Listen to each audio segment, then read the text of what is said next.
grabar esto. Buenos días, espero se encuentren bien. Les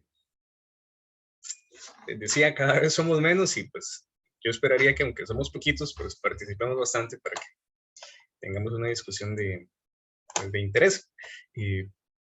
Pregunta, ¿cómo les fue con las lecturas? Yo sé que andan en carreras porque ya a estas alturas de verano ya todo está como encima, pero pregunto, ¿cómo les fue con esas lecturas? ¿Qué tal la experiencia de hacer esa lectura sobre ética de los negocios? ¿Pudieron hacerla? Yo sé que la vez pasada fue Ana la que me dijo que ya no recuerdo cuál era de las dos, Ana Rojas, ¿verdad? Dijo que había hecho la lectura. No sé, Ana, ¿pudo hacer esa lectura también esta vez? Sí, profe, pero como muy por encimita, la verdad. Bueno, pero la revisó por lo menos. Yo también la hice, pero muy por encima en realidad. Es una lectura que quizás no es como que haya que profundizar tanto, tiene bastantes cosas interesantes, pero bueno, no creo que sea como una lectura tan hiper compleja como que uno tenga que detenerse a estudiar, la verdad, mucho rato ambas lecturas. Entonces creo que, digamos, con una lectura quizás no tan a fondo uno pueda sacarle bastante. Yo quisiera hoy empezar, digamos, como al revés. La semana pasada, hablar de los casos a mí me gusta. Entonces, pues, hoy voy a empezar como al revés. No del todo, pero sí quiero que veamos primero un material audiovisual sobre el tema, digamos, de fondo que traen esas lecturas, que es la responsabilidad social empresarial, que, bueno, es como el concepto central de la ética de los negocios. Entonces, pues quiero como poner, digamos, imágenes primero y después conversar, y quizás así las imágenes nos ayudan pues a conversar después un poquito más.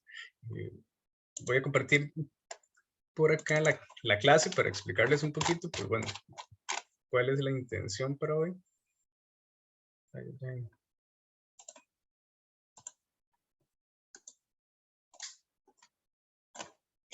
Este es el documento, digamos, estándar que ustedes han venido, con el cual hemos venido trabajando, ¿verdad? Me voy a brincar primero con el repaso teórico, ahorita lo hacemos, pero quiero ir a los materiales audiovisuales. Por acá ustedes tienen unos materiales, esta es una definición del concepto de responsabilidad social, ¿verdad? De las que les di desde el inicio, que a mí me gustan mucho, yo los recomiendo siempre. Estos son un par de ejemplos sobre otros modelos económicos en Costa Rica, digamos, que se conoce como economía solidaria, comercio justo, y pues bueno, van como en esta línea. Y quiero que veamos que es digamos, una revisión de la responsabilidad social empresarial que lo produce el canal Encuentro. Si alguien vio los documentales de qué piensan los que no piensan como yo sobre, digamos, alguno de los temas, ¿verdad? Transgénicos, o les había comentado también el de eutanasia o cosillas de esas, hay otros. Es la misma producción, entonces a mí me gustan mucho y pues quería aprovechar ese material. Ese no es tan largo, dura como 25 minutos. Entonces, pues bueno, quiero que empecemos con esto, que van a ver que cuando hagamos el repaso de la lectura, pues mucho de lo que ahí está va a coincidir, perdón, con las discusiones éticas que surgen desde la ética de los negocios y sobre el tema de la responsabilidad. Entonces, pues bueno, quisiera empezar con esto. Y bueno, aquí hay otro material, pero bueno, va un poquito más especializado como, digamos, informática. Pero digamos, es la revisión general y creo que nos va a servir bastante. Y después, bueno, aquí vienen algunos casos, pero entonces voy a compartirles el video.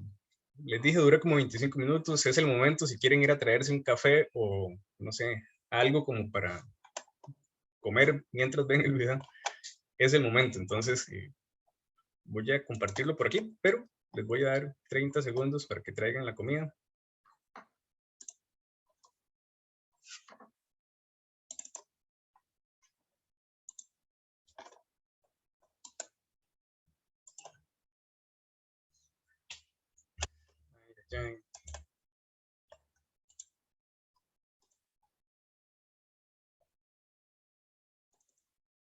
Confirman que lo están viendo, chiquillos, por favor. como la Sí, interfaz. pero sí sé. Ya, ok.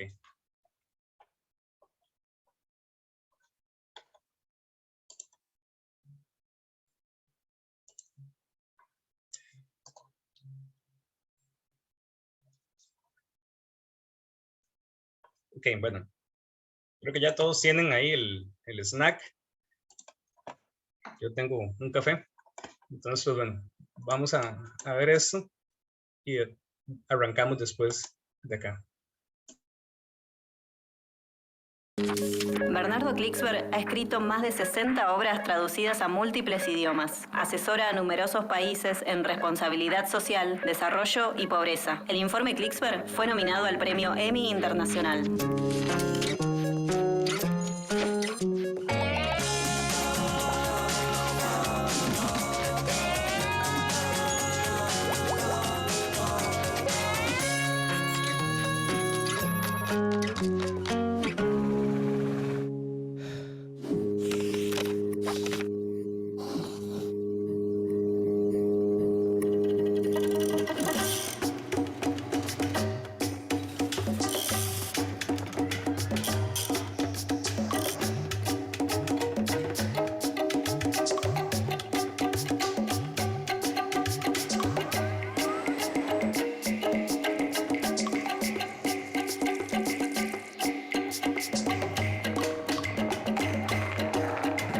Uno de los efectos de la crisis del 2008-2009 fue que puso a la empresa privada en una encrucijada muy fuerte. La exigencia de ética empresarial, que en años anteriores parecía una quimera y era objeto de análisis y de impulso por parte de universidades y centros académicos, pero sin mayor incidencia concreta en el mundo empresarial, se hizo mucho más dura.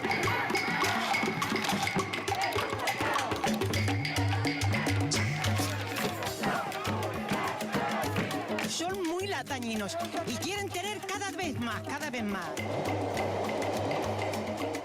Las empresas tuvieron que recoger el guante de la opinión pública, casi enfurecida, sin distinción casi de ideologías políticas, casi enfurecida por los daños que se les habían causado a amplísimos sectores ciudadanos.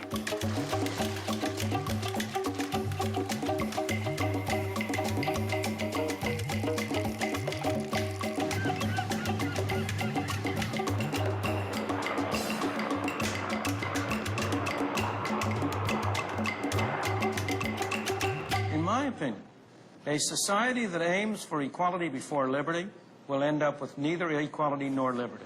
And a society that aims first for liberty will not end up with equality, but it will end up with a closer approach to equality than any other kind of system that has ever been developed.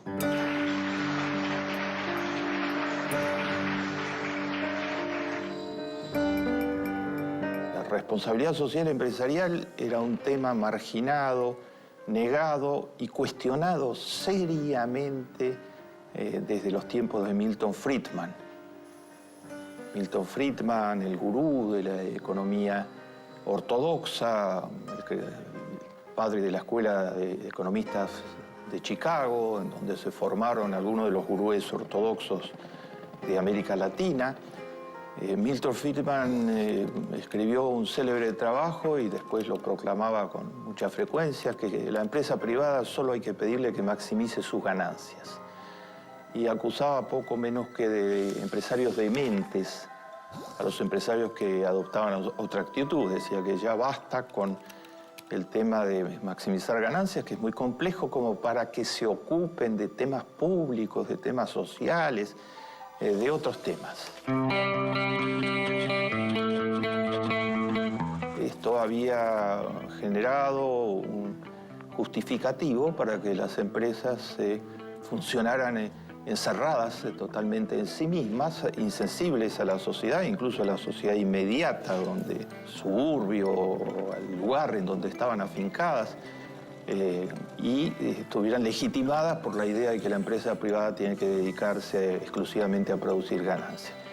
Este paradigma fue cuestionado duramente en los años posteriores a Friedman, pero ese cuestionamiento se hizo expreso, práctico y en escala muy importante después de los daños que la falta de responsabilidad social empresarial causó.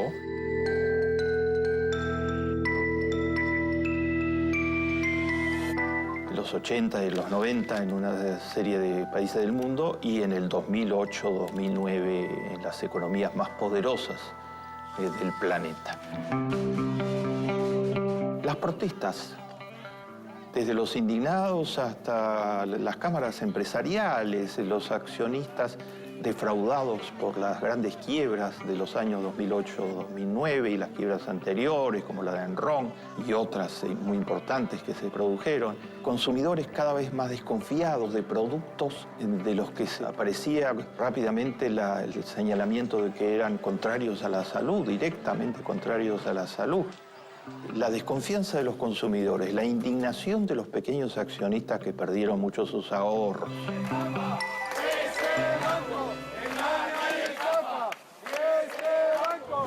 Una sociedad civil muy en estado de ira, justificada totalmente por la gran crisis.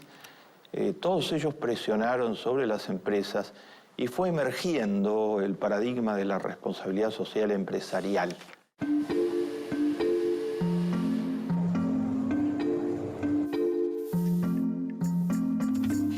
No surgió de la nada, surgió de los errores graves que estaba cometiendo este tipo de capitalismo voraz, de capitalismo salvaje.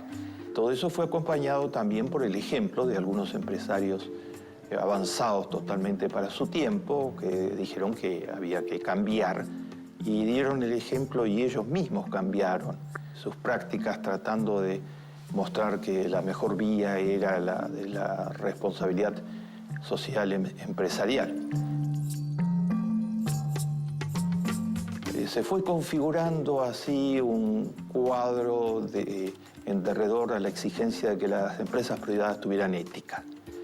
Ese cuadro primero fue un poco quimérico porque eran proclamas muy generales, entonces les bastaba a las empresas con decir cosas muy generales para aparentemente bajar la protesta. Pero todos estos sectores de la sociedad lo fueron llenando de contenidos y fueron castigando a las empresas que solo hacían propaganda de responsabilidad social empresarial, pero que no lo llevaban a acciones concretas.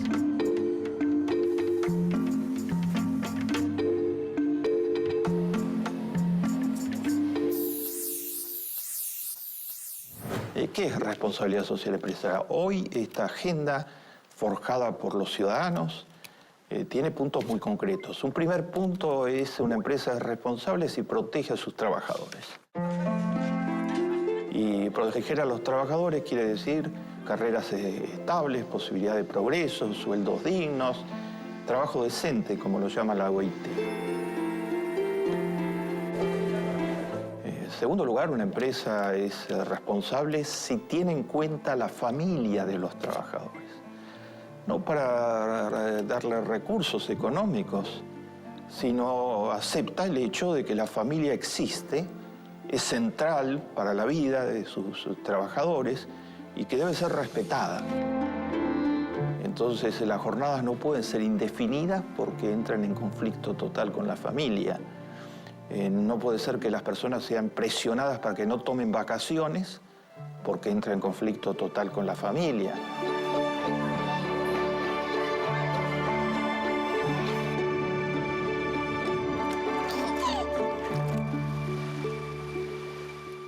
En tercer término, responsabilidad social empresarial quiere decir basta de discriminar a la mujer.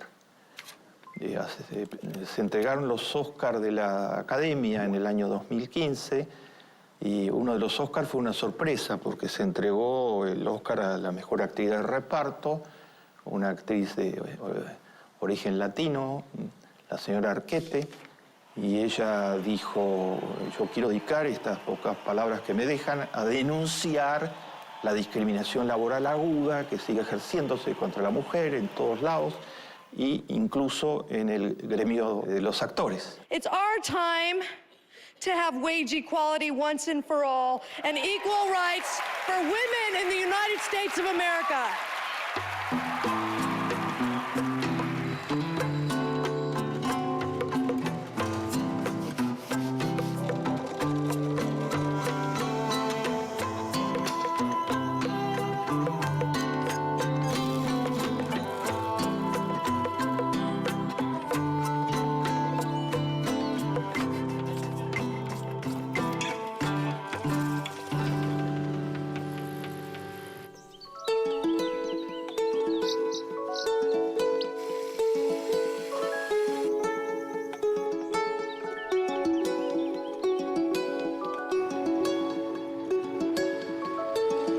Las empresas, para ser responsables, tienen que ser medioambientales.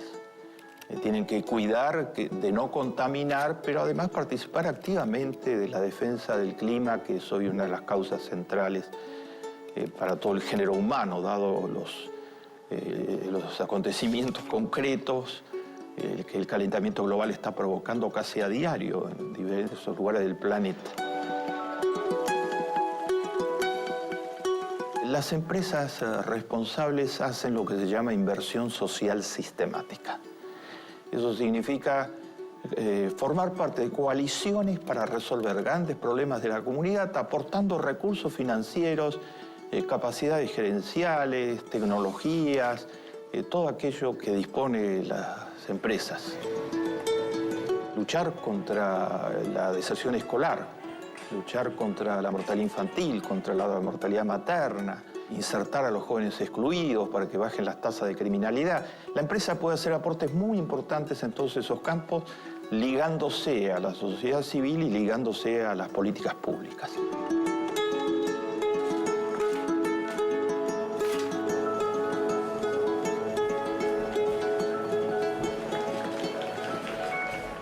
Pero no como una opción, sino la idea de responsabilidad social empresarial plantea que esto es una obligación, no una opción. Que la empresa no puede ser un tercero indiferente frente a los grandes dramas de la sociedad en la que se apoya para producir y para obtener lucro. Algunos de los empresarios que han dado el ejemplo, como Warren Buffett, que ha donado su fortuna, la tercera mayor del planeta, para causas de interés público, acostumbra a señalar que ¿cómo no voy a hacer eso si mi fortuna fue lograda gracias a el pueblo americano que construyó los puentes, que construyó las escuelas, que construyó toda la infraestructura en la que se apoyan mis empresas? La mano de obra de las empresas fue preparada en muchísimos casos por el sistema público o apoyado por toda la sociedad de universidades, los médicos, los bomberos, los centros hospitalarios. Las facilidades que hacen posible que exista la actividad empresarial son producto de un esfuerzo colectivo. Entonces, ¿cómo no entenderte que la empresa tiene que compartir? Tiene que compartir a través de la inversión social. Y que la empresa no tiene que ser incoherente en sus planos. Responsabilidad social empresarial quiere decir no se pueden hacer unas políticas en Estados Unidos bajo la presión de los periódicos y la opinión pública y después ir al Perú, como hizo una empresa minera muy importante en los Estados Unidos. En los Estados Unidos cuida el medio ambiente. En el Perú destruyó, intoxicó de plomo a 37.000 personas de una población donde instaló fundiciones, violando todas las leyes y sin tomar las medidas más elementales de protección. Continúan las protestas contra el millonario proyecto minero. En las últimas semanas, el gobierno ha invocado al diálogo para apaciguar las protestas. Los lagos se encuentran contaminados con mercurio. La mayoría de los habitantes tienen ahora un nivel increíblemente alto de mercurio en la sangre. Una protesta contra estas obras que se declararon inadmisibles. La responsabilidad social quiere decir coherencia en las políticas que se aplican.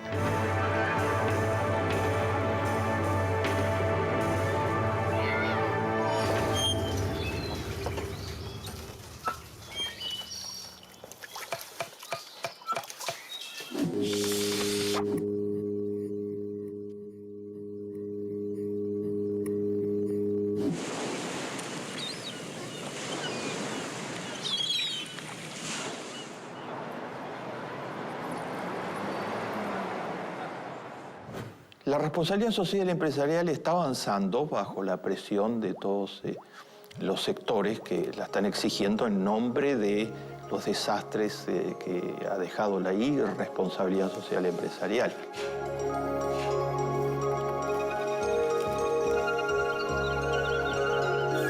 ¿Pero tiene futuro? ¿No será que las empresas se defenderán en base a propaganda, relaciones públicas y por algún tiempo harán algunos ajustes? Los empresarios que solo actúen de esa manera son de mirada muy corta porque no entienden lo que está sucediendo.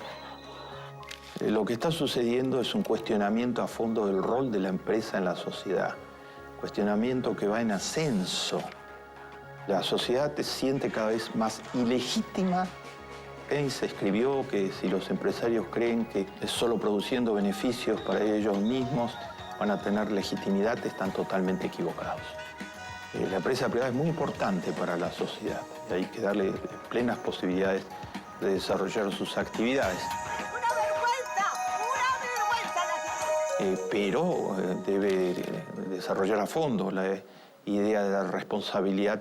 Tiene que ser un actor a favor del bienestar colectivo.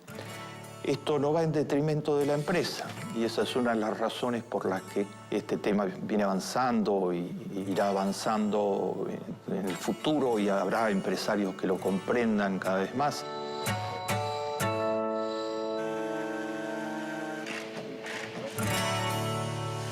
Finalmente, en el mediano y largo plazo, la apuesta de la empresa es por ayudar a crear un país con una economía sólida, una comunidad en donde está fijada la empresa, que sienta que la existencia de la empresa es buena para esa misma comunidad. Por ejemplo, una empresa de los Estados Unidos muy significativa ha tomado una decisión que extrañó. Es la primera empresa de este tipo que toma una decisión así. Es la mayor cadena de farmacias de los Estados Unidos. Se llama CVS. Decidió dejar de vender cigarrillos y todo producto asociado al tabaco en las farmacias. Se venden mucho cigarrillos en las farmacias en Estados Unidos. Eso le significó una pérdida de $2.000 millones por año, porque vendía esa suma y sacrificó totalmente esa suma, pero fue más lejos. Dijo, nosotros no podemos estar, por un lado, vendiendo remedios para tratar de mitigar los efectos mortales que produce el tabaco. Entonces, eso es una contradicción total. Por un lado, le vendemos el veneno y por el otro lado estamos vendiendo remedios que no eliminan los efectos. CBS se puso al frente de combatir la epidemia del tabaquismo. ¿Y saben ustedes qué instaló CBS en los lugares que tenía en sus farmacias donde antes vendía tabaco? Instaló puestos de salud para ayudar a dejar de fumar. Donde la gente puede ir y consultar qué tratamiento puede seguir para dejar de fumar. Well, in recent years, the major pharmacy chain CVS has been adding in-store clinics and offering other services to be more involved in their customers' health care.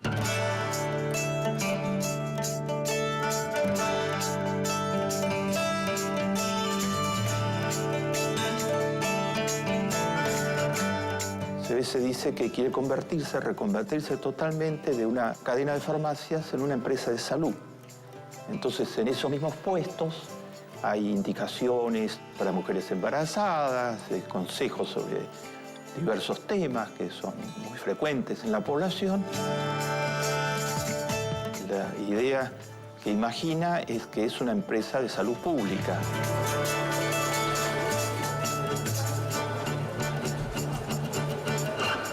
¿Esto fue contra los intereses de la empresa? De ninguna manera. Es decir, que la empresa tuvo visión, porque a mediano y largo plazo el mercado se está volcando a empresas de este tipo, empresas confiables.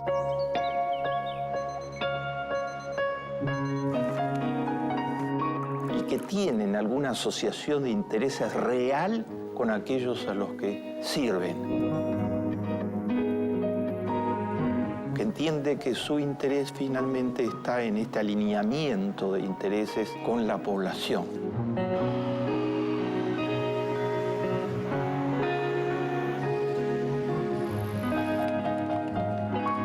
Puede bajar el lucro a corto plazo, como los 2.000 millones de dólares que perdieron de inmediato por dejar de vender cigarrillos, pero va a aumentar su penetración en el mercado a mediano y largo plazo, la lealtad de su reputación corporativa, y va a tener otros efectos.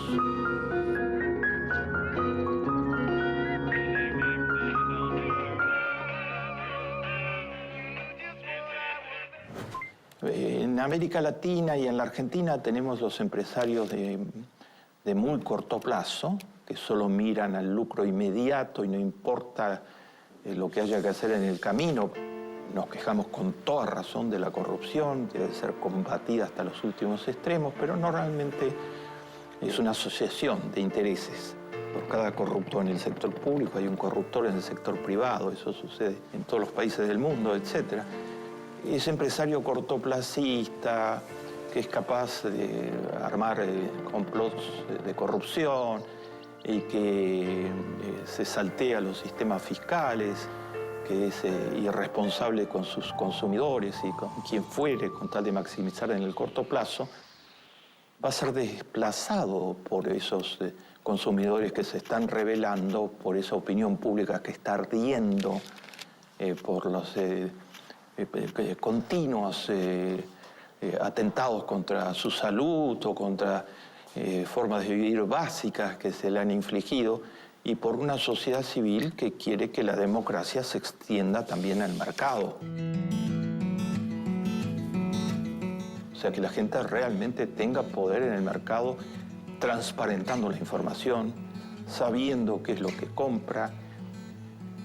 Se ha hecho obligatorio en varios países que la composición de aquello que se compra esté en el producto. Se pone en el producto la composición, o sea, cuántas grasas ultrasaturadas, grasas en general, azúcares, sales, sodio. América Latina y el mundo entero no soportan más falta de ética en las dimensiones en que se dio, en que generó la gran crisis del 2008-2009 y en que sigue presente en muchos aspectos. Exigen que la política sea ética, exigen que las empresas sean éticas. Esto es aplicar en la práctica la Biblia, que enseña que todo aquel que es dueño de una propiedad tiene derecho a tenerla, pero que debe administrarla con sentido colectivo.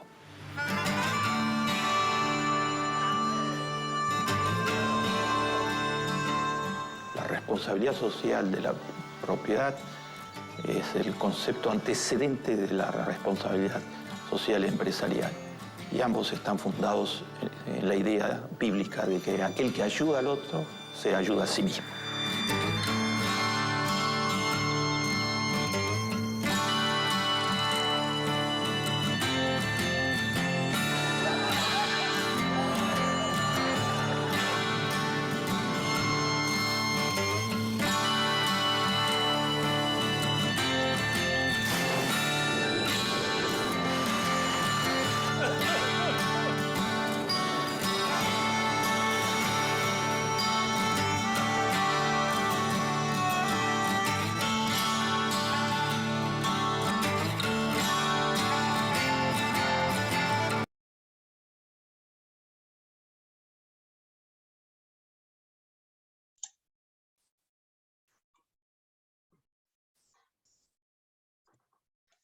¿Qué tal el video, chiquillos? ¿Se vio bien? ¿Ocurrió bien?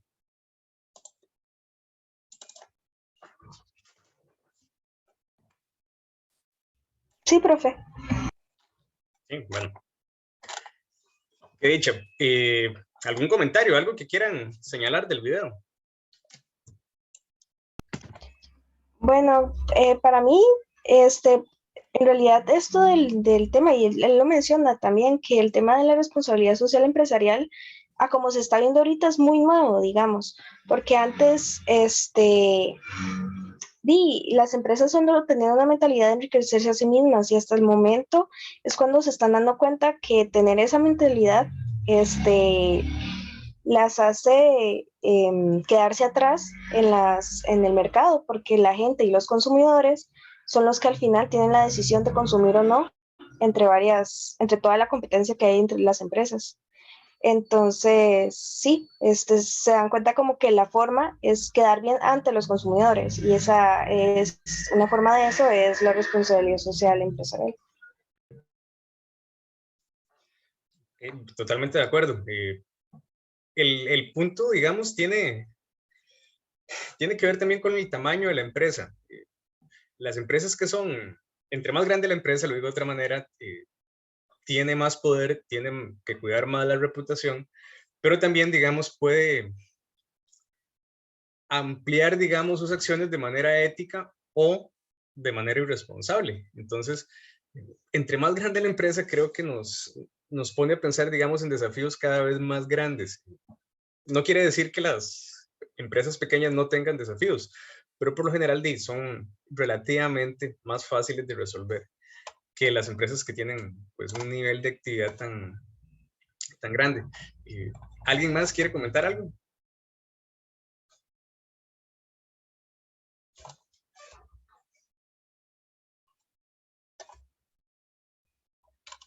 No, bueno, van a ver que mucho de lo que estaba ahí en el video va a salir aquí ahorita en este repaso.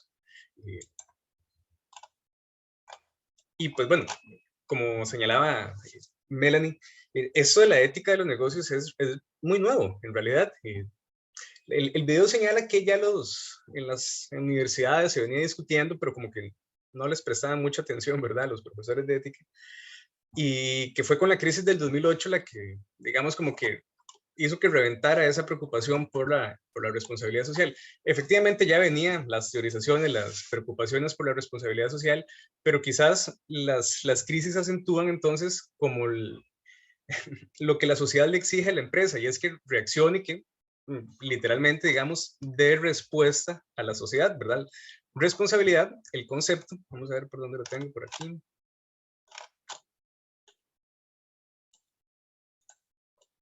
No lo marca, bueno, ahí.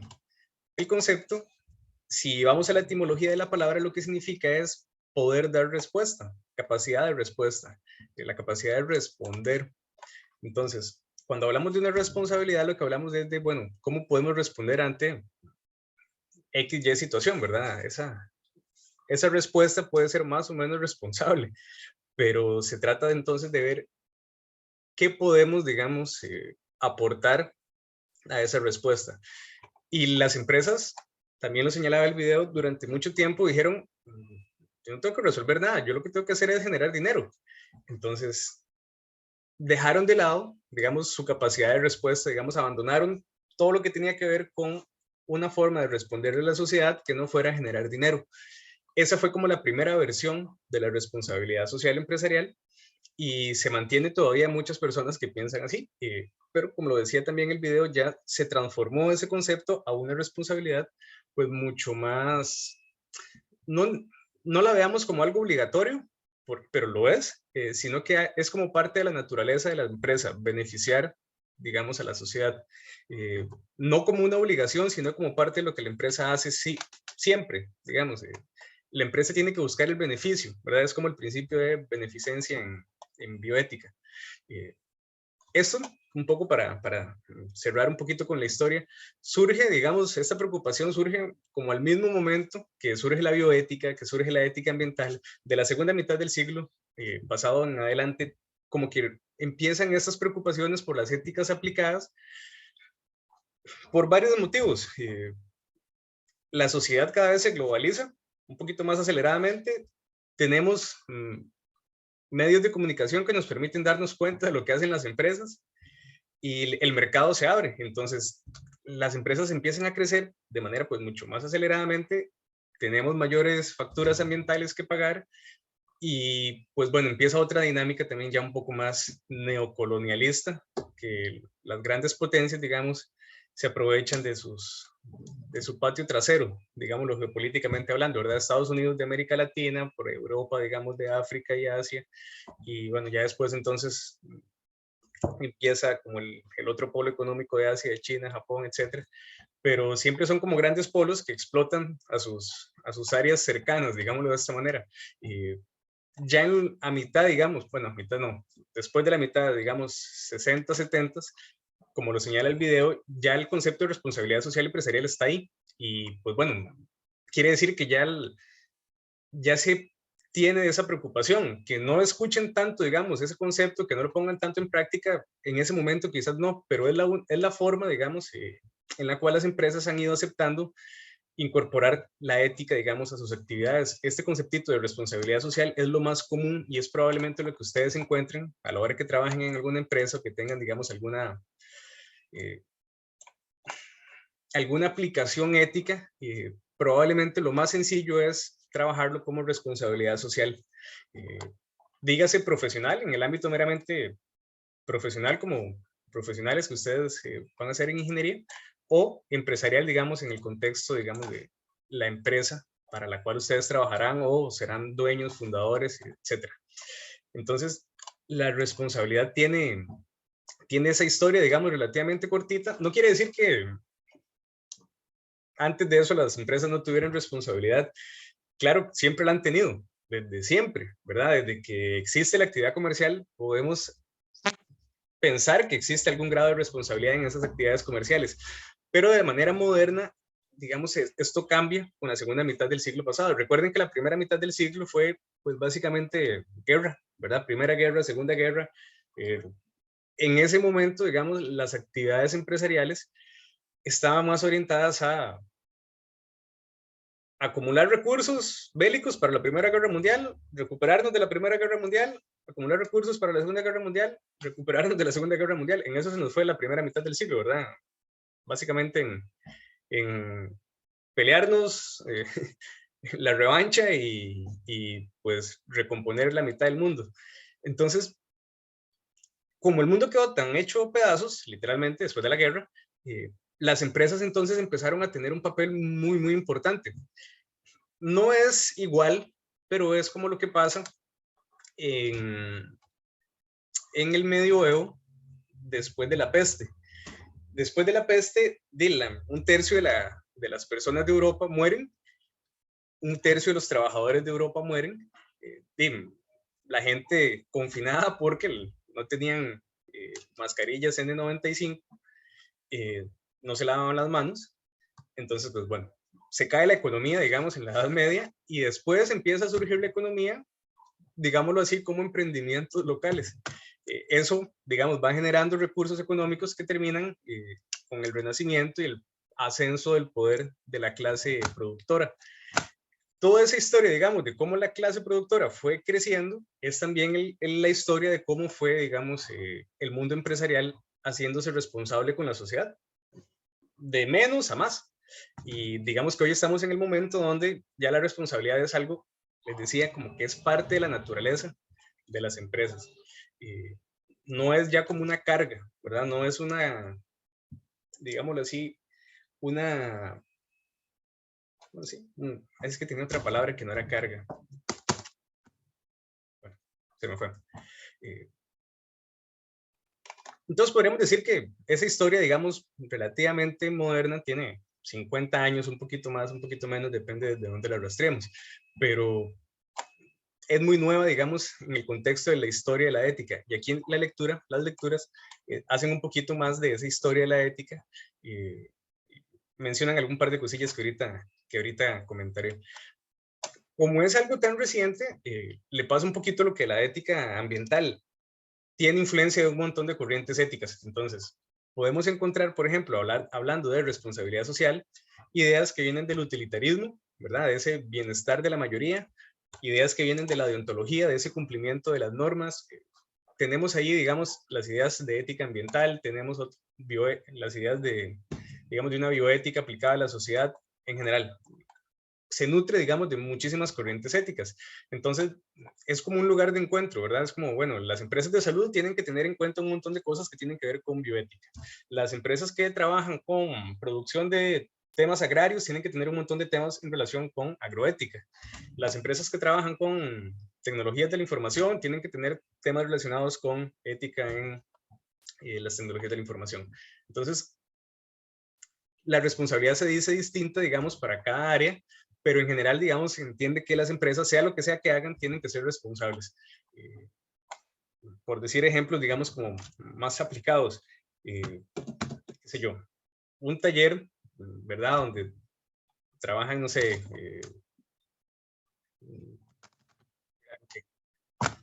ingenieros mecatrónicos, ¿será? Okay. Un taller, digamos, relativamente grande con actividades en Costa Rica, en Estados Unidos, no sé, en Europa, hay que hacer una cadena, digamos, de taller grande. La responsabilidad que tenga esa cadena va a depender de qué tan grande sea, ¿verdad? Va a tener que entonces que pagar impuestos en Costa Rica, en Estados Unidos, en todo lado. Si es el taller de un vecino que no trabaja ahí, digamos, mucha gente, digamos, él y un ayudante, pues tiene un ámbito de responsabilidad muy pequeño. Y entonces tiene que beneficiar, digamos, a su familia, a la familia de su trabajador. Esto, digamos, va en escalada. Aquí aparecen un par de conceptos que ambas lecturas, y también el video lo señalan, esos conceptos los pueden utilizar para la bitácora, ¿verdad? Antes de que se me olvide. El primero es el de stakeholders, que va de la mano del de responsabilidad social empresarial. Los stakeholders son todos aquellos que puedan ser beneficiados o perjudicados por la actividad comercial de la empresa. Los principales stakeholders, la teoría dice, son los trabajadores, ¿verdad? Los trabajadores son los que le dan vida a la empresa. Entonces, digamos que la empresa tiene que chinearlos un poquito más porque son los que hacen que esa empresa cobre vida, ¿verdad? Sin los trabajadores, la empresa no funciona. Pero, digamos que hay muchas categorías de stakeholders. Los trabajadores son como los fundamentales. El audiovisual señalaba que no solo debe preocuparse por los trabajadores, sino también por la familia de los trabajadores. Esto es relativamente nuevo, ¿verdad? Piensen, por ejemplo, en que cuando una familia, por ejemplo, alguien tiene un hijo, ¿verdad? Entonces a la mamá le dan 3 meses y al papá le dan 2 días, ¿verdad? Entonces es como, bueno, el papá se está perdiendo esa parte de los primeros meses del bebé recién nacido. Bueno, parece que eso ahora también se está pensando como diferente para darle chance a que ambos padres estén ahí con los recién nacidos. Por poner un ejemplo, ¿verdad? Hay N cantidad de otras situaciones, pero bueno, el tema de la familia es relativamente nuevo y creo yo que es importante como hacerlo ver y hacerlo notar y exigirlo también como trabajadores porque efectivamente la familia cuenta. Y pues en muchos trabajos se sacrifica la familia y digamos que el tiempo que uno pierde con la familia ya no lo recupera, entonces tiene lo suyo, digamos, ¿verdad? Todo trabajo es una mezcla de sacrificio y de beneficio, pero muchas veces el sacrificio familiar es excesivo. Entonces, bueno, hay ahí, digamos, todo un tema. Otros stakeholders tienen que ver con, por ejemplo, las comunidades. Esto lo hablábamos con el concepto de la semana pasada de las externalidades. Hay stakeholders que no ven beneficios de las empresas, pero sí ven sus perjuicios. Entonces, también caben dentro de esa categoría. Las comunidades, el medio ambiente, en general, digamos, es como un gran stakeholder de toda la sociedad, pero de las empresas en particular también tienen que vigilar, entonces, el tema ambiental. Trabajadores, comunidades, la familia de los trabajadores y los principales, creo yo, y esa es una lectura que un poco parte, digamos, de la raíz del concepto, es la actividad económica. El negocio tiene que ser responsable con sus inversionistas, con sus accionistas. Si no es responsable económicamente, todo lo demás se cae. Entonces, sí, tenemos que ser responsables con el ambiente, tenemos que ser responsables con la comunidad, con los trabajadores, con la familia, todo eso. Pero si el negocio no es próspero, digamos que no vamos a poder hacer nada de eso. Entonces, digamos que la responsabilidad financiera es fundamental. No quiere decir lucro excesivo, quiere decir que el negocio pues, tenga su margen de ganancia bien ganada. Y bueno, entonces esos conceptos vienen ahí, digamos, son importantes en la reflexión y yo les recomiendo que los usen en la guitarra. se vuelve entonces fundamental esto de los stakeholders, ¿verdad? Se vuelve como la propaganda que más le llega a la sociedad, porque las empresas entonces hacen ver que se preocupan por sus trabajadores, que se preocupan por la comunidad, que se preocupan por dar un trato justo, digamos, en su actividad comercial. Dígase con los productores, con sus trabajadores, con el cliente. Entonces está como el rating de las empresas tiene que ver como con qué tan bien se porta cada empresa, ¿verdad? Entonces cuando una empresa se porta mal, ay, como que empieza a caer, y es como esa, digamos, esa carga de reputación, fama, ¿verdad? Entonces, una empresa que haga las cosas muy bien y como que va subiendo. Puede que haga las cosas mal y suba, pero en algún momento sale la mentira y ya como que le va mal. Que a veces dura años en salir esas mentiras, ¿verdad? Pero bueno, eso, si están pensando en MECO y en H. Solís, es pura casualidad. No estaba pensando en ellas cuando lo dije hasta después que lo pensé. Estaba pensando en unas empresas gringas, pero bueno, cabe también MECO y H. Solís. Antes no era tan común esto, ¿verdad? Como que las empresas señalaran como, ¿verdad? Esos beneficios que le dan a sus trabajadores o el trato con sus clientes. Antes era como, tengo este producto y es lo mejor por eso y eso. Era como más enfocado en el producto. Ahora las empresas también como que se enfocan en decir, mira, yo chineo a mis trabajadores de esta manera y, ¿verdad? Sus familias tienen, qué sé yo, un plan dental o tantos días de vacaciones, etcétera, etcétera.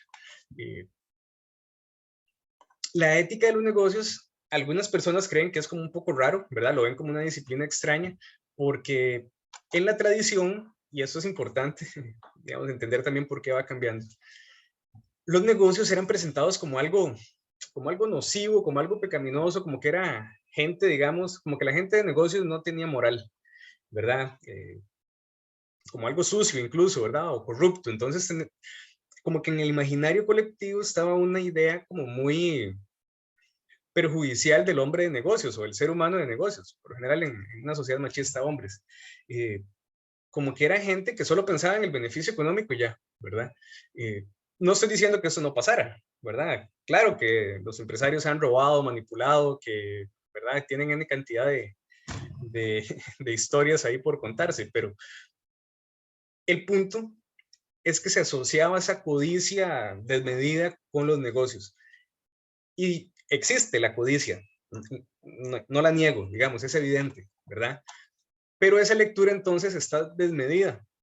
Teníamos una lectura súper egoísta de los negocios, o se tenía más bien una lectura súper egoísta de los negocios, y eso entonces fue cambiando hasta el punto de que ya hoy tenemos otra versión de los negocios, pero todavía pervive esa idea de que los hombres de negocios son muy mañosos y pasan haciendo estafas, etcétera. Y sí, pasa, no digo que no. Pero esto tiene que ver con lo que señalaba Mary Midley en el tema de la sociabilidad animal. Existe la lucha, la competencia, sí, pero en la base lo que hay es la sociabilidad.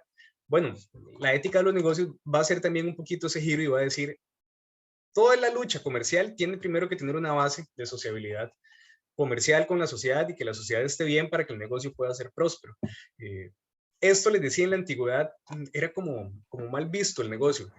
Y tenemos aquí algunas imágenes que vienen de la Biblia, que vienen, digamos, del mundo griego, ¿verdad? Nos señala la lectura, por ejemplo, el clásico de Jesús cuando echa a los fariseos del templo, ¿verdad? Porque estaban ahí comerciando con los animales, lucrando con el credo, ¿verdad? Con la fe.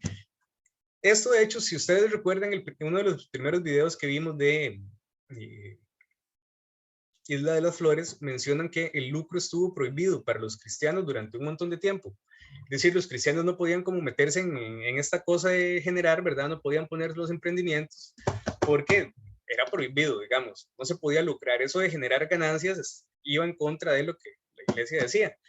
Hasta que la iglesia empezó a hacer, ¿verdad? El negocio, entonces ya abrió el lucro. Entonces, pues bueno, ahí empieza a cambiar el asunto y tiene que ver entonces con la apertura de la iglesia, ¿verdad? Con la reforma protestante, principalmente de Lutero, pero posteriormente se agudiza con el calvinismo en Inglaterra, que básicamente lo que hacen es un cambio en la lectura que hacen de la religión. La religión católica dice, bienaventurados sean los pobres, y entonces le dice a los pobres, el que es pobre tiene el cielo ganado porque son bienaventurados, y, ¿verdad? los últimos serán los primeros, y otro montón de metáforas que vienen ahí, como diciéndole a los pobres, en el reino de los cielos no van a padecer lo que están padeciendo aquí por culpa de la pobreza. Bueno, esa promesa, digamos, los protestantes cambian, digamos, esa forma de pensar y dicen, no, el bienestar económico es una seña de que entonces estamos haciendo las cosas como Dios quiere, porque Dios nos está dando bienestar económico. Es literalmente una bendición de Dios. Entonces, los protestantes ya dicen, ¿qué es eso? No, yo soy hijo de un rey, ¿verdad? El rey de reyes. ¿Cómo viven los reyes? Bien. Entonces, viven bien, espiritual y económicamente, y tienen entonces lo que se conoce como un discurso como teología de la prosperidad. Si me va bien, si soy próspero, es porque estoy haciendo las cosas bien con Dios. Esto es mucho más presente en las religiones protestantes que en la religión católica, digamos, ortodoxa. ¿Por qué? Porque el protestantismo tiene, digamos, un gran impulso, primero en Alemania, ¿verdad? En el norte de Alemania, pero después en Inglaterra, que es en donde surge la revolución industrial. Entonces, los ingleses no son católicos, son protestantes. La mayoría, ¿verdad? Hay católicos, obviamente, pero son protestantes. ¿Qué pasa? Que tienen entonces, dominaron el mundo del comercio durante mucho tiempo, entonces expandieron esta forma de pensar del bienestar económico con el vínculo religioso. Y ya después hicieron un montón de subreligiones protestantes, etcétera, y bueno, ya eso es otro cuento, pero todavía mantienen esta idea. ¿Qué es lo que pasa? Que independientemente del credo religioso, pues el bienestar económico no hay que satanizarlo, digamos. El problema no es el bienestar económico. Para mí, digamos, la situación problemática es creer que es un tema de bendición divina, ¿verdad? Cuando debería ser un tema de justicia distributiva y de que cada quien obtenga lo que merece, etcétera, etcétera. Bueno, por ahí, digamos, yo creo que es como una forma rara de justificar el bienestar económico. La ética lo justifica de otra manera. Dice la ética, no, es que, bueno, el desarrollo de la empresa pues le genera un beneficio a la sociedad y ese beneficio puede ser remunerado y puede generarle entonces mucha ganancia a una empresa que le genera pues muchos servicios a la comunidad. El beneficio a la comunidad se le devuelve a la empresa en beneficio económico, y es un poco lo que decía el video con esos grandes magnates que donan mucho dinero, y ese dinero surgió de la misma sociedad. Es decir, la sociedad le dio ese dinero al magnate y el magnate le dice, bueno, yo quiero que la sociedad siga funcionando bien, y les devuelve el dinero porque tienen tantas operaciones que el dinero les va a regresar a ellos, ¿verdad? Entonces, Bill Gates, por ejemplo, ha donado su fortuna varias veces y la recupera pronto porque, digamos, él no la donaría si no supiera que, bueno, no sé, no voy a pensar por él, pero parece como que ellos hacen su altruismo en la base de que van a recuperar lo que tienen, ¿verdad? Entonces, pues, como dirían las críticas que le hacen a Fran de Valde en uno de los primeros videos, diciendo rico es muy fácil portarse bien, ¿verdad? Donar plata y ayudar a los animalitos y a las personas que lo ocupan cuando no tienen dinero. No todos los ricos lo hacen, dicho sea de paso, pero parece que el bienestar económico también nos permite ayudar más, y las empresas que tienen bienestar económico también entonces ayudan más. Pero bueno, eso venía por el tema de la fundamentación religiosa. No todo, digamos, las religiones o las propuestas religiosas han sido, digamos, como con este enfoque de teología de la prosperidad. Hay muchas que más bien están abocadas como a la pobreza o que tienen otra forma de pensar, pero son las que fueron como dominantes. Entonces, claro, hay gente que hace votos de pobreza y bueno, ¿verdad? Aunque tengan, digamos, recursos, pues no utilizan cosas, etcétera. Eso es otra cosa. Es, digamos, como el fenómeno religioso más fuerte. La parte, digamos, económica dentro de eso, pues ha sido bastante, yo creo que todavía, con el perdón y el respeto de todos ustedes, pero es exagerado ver ahora iglesias católicas o cultos, ¿verdad? Como en cada barrio hay como 3. Y un día mi familia de Guanacaste andaba ya metido, andando en bici por allá, larguísimo, y veo yo un culto y yo digo, güey, puchica, aquí metido esta cosa. Lo recuerdo porque me hizo mucha gracia. Y sí, de allá después pregunté y me dijeron que era un pueblito que había ahí, que todos eran de esa iglesia. Y yo, mira, pero bueno, cada uno de ustedes podrá tener sus ejemplos. Lo digo, insisto, con todo el respeto posible, pero son muchas ¿verdad? Entonces tiene como un modelo, digamos, de negocio el asunto. Unos más cínicos que otros, y de la evidencia, digamos, está ahí. Pero bueno, no crean que estoy hablando ni mal de la iglesia ni mal de los negocios, es lo que se puede ver en las noticias. Esta visión negativa, entonces, la encontramos también por aquí, creo que lo mencionaba antes, y me lo brinqué. Bueno, si no lo mencionaba por ahí, la lectura lo menciona. También en la literatura tenemos una versión, digamos, perversa de los negocios, por ejemplo, en las obras de Shakespeare, que menciona la lectura, en El Mercader de Venecia. No sé si alguien ha leído el libro o ha visto la película, recomendadas, pero es la historia de un judío, digamos, avaro, que quiere pasarse, digamos, de la raya, y bueno, la tragedia le sale mal y todo el asunto, ¿verdad? No les voy a hacer todo el resumen de la peli, pero hay una imagen también, en parte merecida, digamos, de la avaricia del pueblo judío, ¿verdad? Que también esto tiene una raíz religiosa, perdón que sea tan necio con esto, pero a los judíos se les ha visto como mal, digamos, por varias razones. Primero, porque dicen que fueron los que vendieron a Jesús, ¿verdad? Los que lo acusaron y lo condenaron, ¿verdad? Cuando Pilatos habla ahí y los judíos dicen que no, que lo crucifiquen, entonces el mundo cristiano dice, los judíos mataron a matar a Jesús. Bueno, hay toda una discusión teológica sobre eso que no me voy a meter aquí, pero entonces ya los judíos como que venían siendo rechazados, por ejemplo, en Europa durante mucho tiempo, y a la postre terminó con el nazismo, ¿verdad? Pero ya eran como mal vistos, y durante mucho tiempo tuvieron mucho poder económico y fueron comerciantes, siempre fueron comerciantes, entonces tenían como que mucho acceso a dinero, a cash, ¿verdad? A efectivo, y parece que eran como muy avaros, etc. Dostoyevsky, por ejemplo, tiene uno de sus personajes en un libro, si no lo han leído, se los recomiendo, por lo menos una vez en la vida tienen que revisarlo, al menos tenerlo en las manos y verlo, leerlo, que se llama Crimen y Castigo. En el libro es un joven ruso que cree tener una superioridad moral y asesina a una señora prestamista judía viejita, ¿verdad? Entonces, digamos, el tema de los judíos avaros está en muchos lugares. Por ejemplo, lo decía entonces en El Mercader de Venecia, estaba tragedia de Shakespeare también hace, digamos, uso del recurso del judío avaro que se quiere pasar de listo. Entonces era mal visto, digamos, el tema del lucro. Los hombres de negocios eran como, con más o merecida razón, vistos como malas personas. Y dice Robert Solomon, eso hay que empezar a cambiarlo, porque el negocio no puede tener esa mala fama, digamos, esa cosmovisión del negocio tan perjudicial. No es eso, dice Robert Solomon, y yo estoy de acuerdo, los negocios no son eso, digamos, pueden tener otra interpretación mucho mejor, que ese como resentimiento por el lucro, digamos, el que puede lucrar está bien, yo no me enojo que la gente tenga dinero, mientras lo haga bien, digamos, no contamine, etcétera, ¿verdad? Ahora bien, entonces dice Robert Solomon, es fundamental para la ética de los negocios romper alguno de estos mitos, ¿verdad? Primer mito, dice Robert Solomon, que hay que ir quitando, la motivación del beneficio. Básicamente lo que dice este mito es que los negocios solo se centran en las ganancias económicas, ¿verdad? Como que todo el norte del negocio está enfocado en las ganancias. Sí, yo entiendo, las ganancias, lo dije anteriormente, es la parte para mí fundamental de la responsabilidad del negocio. Tiene que generar ganancias, pero no lo es todo.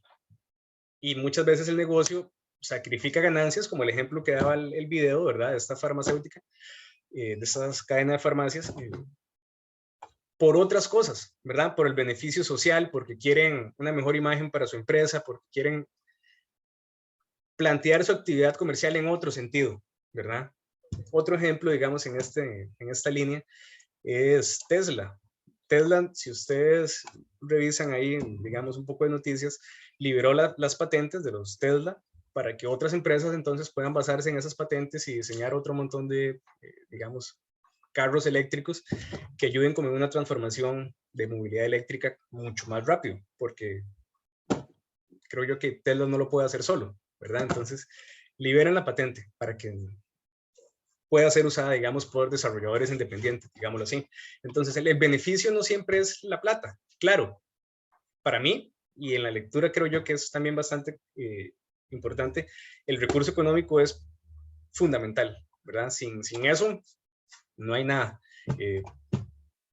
Entonces, pues bueno, la motivación del beneficio no es lo único. Es importante, pero no es lo único. Hay que romper ese mito que es lo único.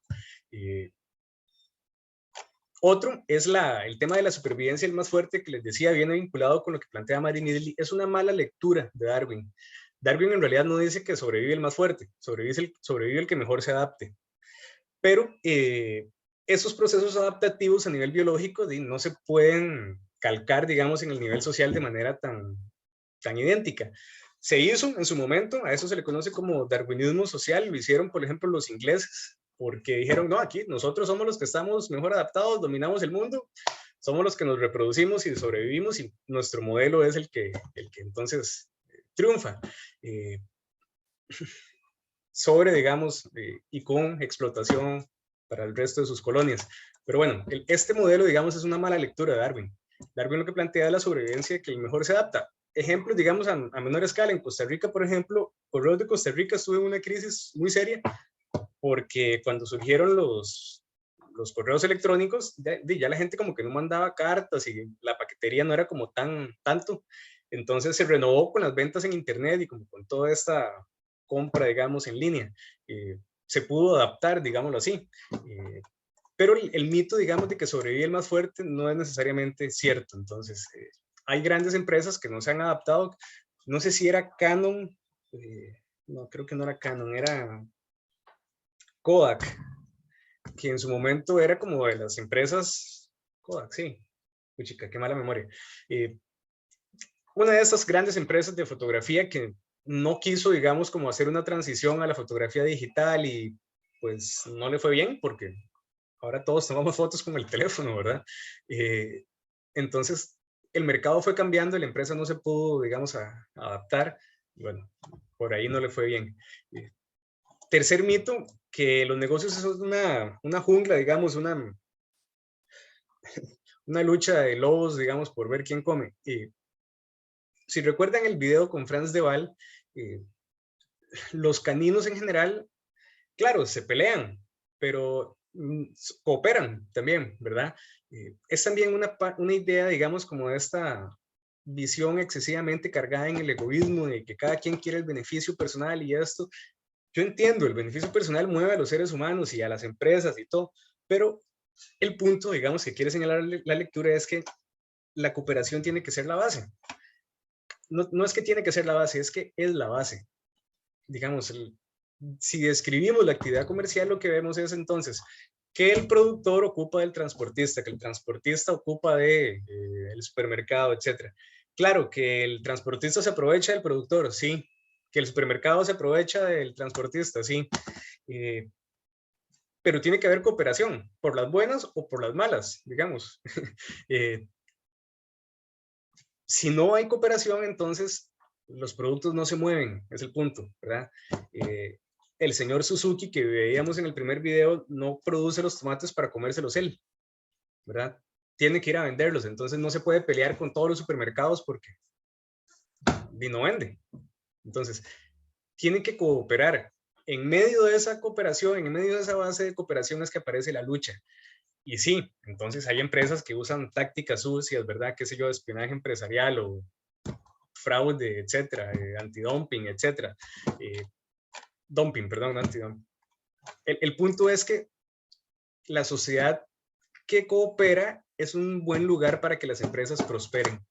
Si la sociedad no coopera, la empresa no prospera. El ejemplo más, creo yo, más radical de esto son las guerras. Cuando hay guerras, toda la economía se viene abajo porque todo se enfoca en la guerra, ¿verdad? Entonces, las empresas tienen que poner sus recursos en función de que el país, ¿verdad?, gane la guerra. Podríamos pensar que la pandemia, digamos, como esa guerra contra el COVID también, digamos, nos puso como un poquito a pensar en que todos nuestros recursos fueran enfocados en atender una emergencia, ¿verdad?, sanitaria. Bueno, El otro mito es esto del individualismo atomista. Esto lo que plantea es que no pensamos más allá de nosotros mismos. Y en realidad, como venía señalando, la actividad comercial es cooperativa, entonces es bueno tener contactos, por decirlo de esa manera, ¿verdad? También este señor Robert Solomon nos plantea 3 niveles en los cuales puede trabajar la ética de los negocios. Primero, en lo que él llama microética, es como el trato justo entre individuos, ¿verdad? Yo le vendí, no sé, tal producto a otra persona, le vendí, no sé, un celular, le dije que eran 80,000 colones, que el teléfono estaba bien y él me lo pagó y el teléfono estaba bien, todo bien, ¿verdad? O le vendí un carro a alguien entre individuos, digamos. Negocios, digamos, individuales. Obviamente, justos, ¿verdad? Qué sé yo, que, por ejemplo, yo contrato a alguien que corte el zacate. Bueno, le pago, no sé, 10,000 colones porque corte todo el zacate. Bueno, 10,000 colones. Es lo justo, 10,000 colones. De repente, si es un pedacito pequeñito, es más de lo justo, de repente es menos de lo justo, que sea el trato justo. Eso no es fácil, ¿verdad? Dar el trato justo, porque a veces el mercado es como ingrato, ¿verdad? Puede que alguien se aproveche de la necesidad de otra persona y le dé un trato injusto valiéndose de esa necesidad, que es lo que pasa con básicamente toda la mano de obra agrícola en general. El mercado se aprovecha de la necesidad del pequeño productor o del trabajador asalariado. Pero bueno, eso ya no es, digamos, microética, porque ya ahí tiene que ver como con la empresa. Puede ser, digamos, el caso del pequeño productor que le vende al transportista, ahí sí, ese trato justo entre individuos, eso sí sería microética. ¿Okay? La macroética, entonces, dice Solomon, ya es el nivel, digamos, institucional que hay en la sociedad a nivel, pues, de instituciones públicas, privadas, que nos lleva a preguntarnos entonces cosas un poquito como más de filosofía política. ¿Es la propiedad privada un derecho previo a la sociedad? Esa es una pregunta un poco ahí teórica, pero tiene que ver con cuándo puede uno inscribir un título de propiedad, ¿verdad? Y cuando existe el registro civil, cuando existe la sociedad como tal, con las instituciones que tiene. Si no existiera la sociedad, si viviéramos, digamos, en la prehistoria, el derecho es el derecho de fuerza, digamos. Yo quiero vivir en tal territorio, voy y quito a la gente que estaba ahí, los mato y me quedo ahí, ¿verdad? Que es la historia, digamos, de las guerras entre los grupos humanos. Pero cuando existe la sociedad, entonces yo no puedo ir a matar a la gente que está ahí porque yo quiero vivir ahí. Yo tengo que comprarles el terreno. Y si ellos no lo quieren vender, pues no se los puedo quitar. Entonces, es la propiedad digamos, una legitimación que viene con la sociedad. Parece que sí. Parece que previo a eso solo podía tener derecho, digamos, a lo que mis fuerzas me permitieran defender, como Animal Planet, si se quiere, ¿verdad? El macho alfa tiene que luchar contra el macho beta que quiere ser el macho alfa, y el que gane es el que manda. Ahí no tienen registro de la propiedad, ¿verdad? Y dicen, el león, digamos, alfa, dicen, mi zona de influencia son, no sé, 800 hectáreas, ¿verdad? No se meta ahí. No, ¿verdad? Es como la ley de la selva, por decirlo así. Parece que la sociedad entonces nos saca de esa ley de la selva y nos dice, existe una cosa que se llama registro, donde usted dice que eso le pertenece, ¿verdad? Se llama civilización. Bueno, la civilización, digamos, trae el derecho de propiedad. Otra pregunta un poco más seria es si es justo el libre mercado. Esto, yo creo que podríamos hacer otra pregunta. ¿Es libre el libre mercado? Parece que no es tan libre como dice, entonces parecería que tampoco es tan justo como dice. Lo digo y voy a plantear un tema polémico y con eso paso a otra cosa. Un mercado que sea libre debería entonces tratar de beneficiar siempre, digamos, el comercio y beneficiar a los consumidores en todo tipo de transacción comercial. ¿Qué es lo que pasa? Hay transacciones comerciales que están vetadas.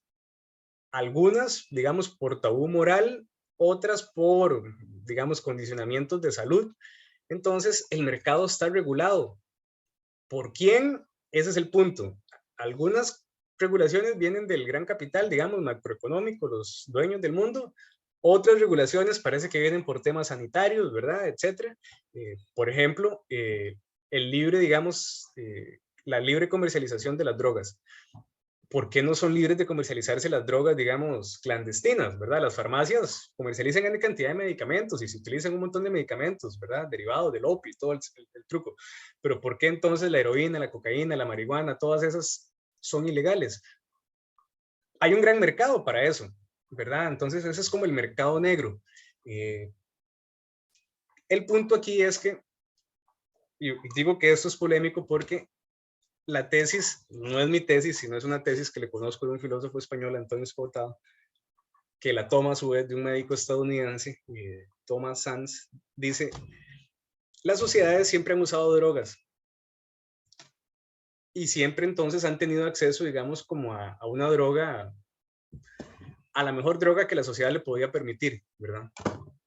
Sin embargo, en la sociedad contemporánea, ese tabú, digamos, sobre el uso de drogas o esa restricción sobre el uso de las drogas, que es reciente, impacta en el comercio de manera muy negativa.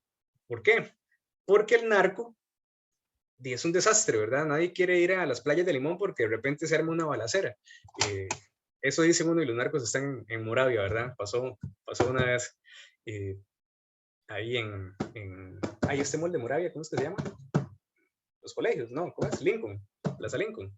Bueno, perdón por la digresión. El asunto entonces es, la actividad del narco afecta a la sociedad, nos genera un montón de narcomenudeo, genera un montón de situaciones de violencia, digamos, en la calle, las cárceles abarrotadas de gente de narcomenudeo. Los consumidores tienen acceso a una cochinada de calidad que tienen que ir a buscarla en lugares peligrosos, entonces parece que eso no beneficia a la sociedad.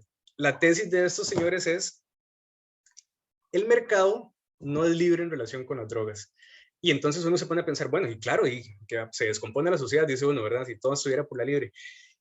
Otras sociedades que han hecho la transición parece que no les va mal. Económicamente, por ejemplo, Estados Unidos, si ustedes ven, y ahora México recientemente, California es como la meca, digamos, de los productores de cannabis y les va muy bien. De hecho, yo empiezo a pasar canales y hay uno que se llama como algo de business, with business, una cosa así. Pueblillos ahí en California que no valían una peseta, ¿verdad? Ahora son el Silicon Valley del cannabis. Mike Tyson, por ejemplo, tiene un rancho donde genera un montón de... Y uno dice, sí, esta gente está haciendo un negocio, ¿verdad? Y en Costa Rica esa discusión viene, entonces... parece que también algunos van a agarrar ese negocio. Entonces, si el mercado es justo o no, muchas veces es quien quiere aprovechar esa parte del mercado, ¿verdad? Hoy la aprovechan los narcos, ¿verdad? En otro escenario lo puede aprovechar la sociedad civil y, por favor, no crean que estoy fomentando el uso ni el desuso. Pero ustedes, digamos, como ingenieros, por ejemplo, deberían pensar en los usos industriales del cannabis y pues de los cáñamos en general, de las plantas. A mí me hizo mucha gracia, y perdón por otra digresión, en algún momento estaba leyendo Moby Dick, si conocen la referencia, pues es la caza de una ballena blanca, ¿verdad? Bueno, un capitán de un barco que se obsesiona con una ballena blanca. El tema es que los marineros tenían cuerdas hechas a base de cáñamo. Es súper resistente esa cosa, ¿verdad? Entonces en el contexto de la novela decían que tenían cuerdas, digamos, también de materiales sintéticos, ¿verdad? De la época, pero que los marineros siempre preferían el cáñamo porque era muy resistente. Y bueno, la industria del cáñamo existía durante N cantidad de años hasta pues que empezó la prohibición, ¿verdad? Que tiene unos 70 años, digamos, de que se vino abajo. Pero, por ejemplo, digamos, cosas que uno dice, esta cosa me están vacilando, ¿verdad? No. El Acta de Independencia de Estados Unidos está firmada en fibras de cáñamo. Entonces, rinde mucho, digamos, tenemos muchos beneficios de una planta que está prohibida por un sesgo, digamos, del mercado. Y bueno, ya, lo dejo ahí, digamos, porque esos son temas macroéticos o macroeconómicos, que la verdad yo no soy especialista, pero bueno, me baso en estos dos filósofos, en este filósofo y en este doctor que les decía. Otro de estos niveles es la ética molar, que es la relación, digamos, como el vínculo entre el nivel individual y corporativo, digamos, cómo trata la empresa a su trabajador y la responsabilidad, digamos, del trabajador hacia la empresa. Ese vínculo, digamos, entonces, como desbalanceado, digamos, entre una institución y un agente humano, ¿verdad? Esto, digamos que lo pueden ver, por ejemplo, en toda la política, digamos, salarial, de los beneficios al trabajador, de lo que señalaba también el video que decía antes, digamos, de la parte de la familia, cómo se valora no al trabajador, sino al ser humano que es trabajador. Entonces, pues bueno, eso también tiene bastante. Pasó con la crisis del 2008, que personas que literalmente le dieron su vida a una compañía, y de repente los despidieron como dice Sabina, como cuando se botan los zapatos viejos, ¿verdad? Es como ya va para la basura. Y pues bueno, alguna gente no se lo tomó bien, ¿verdad? Fue esa desesperación, digamos, que se puede expresar de muchas formas, desde la radicalidad de un suicidio, depresiones, hasta gente que se transforma, ¿verdad? Y dice, bueno, qué dicha que me despidieron porque encontré, digamos, otro camino. Bueno, ojalá esos sean los más. Pero la crisis entonces reflejó que muchas empresas, principalmente las que generaron la crisis, los bancos, les valió un pepino la gente, ¿verdad? Se salvaron los grandes directivos, nadie fue a la cárcel, y la gente perdió las casas, perdió el trabajo, medio planeta quebrado. Y bueno, las corporaciones las rescataron, el gobierno, ¿verdad? Es como... ¿Recuerdan el video de Franz de Waal, como cuando el monillo se enoja porque a él le dan el pepino y no la uva, ¿verdad? Él hace el chiste en ese momento y dice, esa es la protesta de Wall Street, ¿verdad? Ese monillo son todos los seres humanos en la crisis, que es como malditos banqueros, ¿verdad? Nos hicieron caer en la ruina.